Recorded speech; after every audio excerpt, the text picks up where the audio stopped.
To unpack what this means is research analyst at the Foundation for Defense of Democracies, Samuel Ben-Or. How serious are Pakistan and China about enforcing action against terrorist groups in Afghanistan, and what leverage do they really have? Hi, thanks for having me.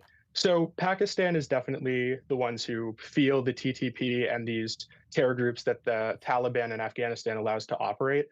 Violence has escalated tremendously in Pakistan since 2021 when the Afghan Taliban took over. There are about 3,500 terror related deaths just in the outgoing year of 2025.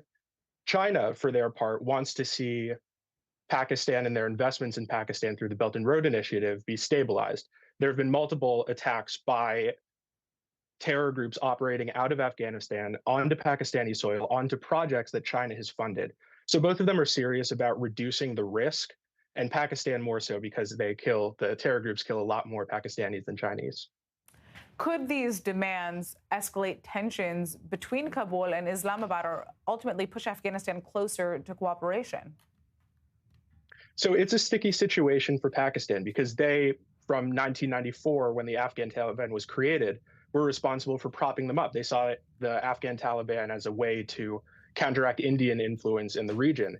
Now, what we see happening is in 2007, when the TTP was established as an offshoot of the Taliban, it's actually an explicitly anti-Pakistani government movement.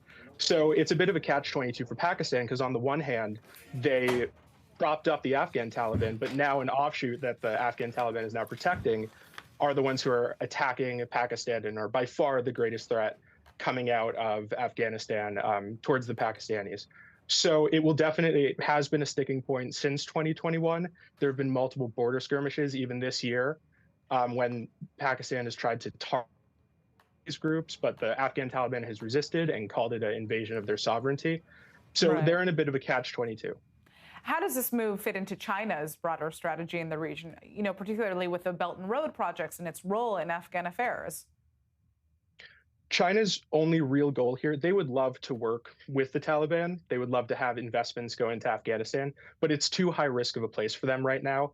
And it jeopardizes the heavy investments that they've placed into Pakistan. China sees Pakistan as their base of operations in South Asia. They've invested about $60 billion over the last couple of years in supporting large hydropower, energy, and other projects that are now being threatened by these groups that from Afghanistan that target these projects.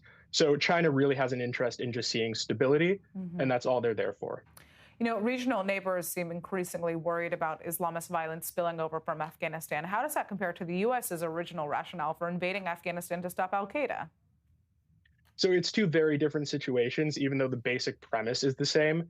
So the U.S. went into Afghanistan because they accused the Taliban of harboring al-Qaeda.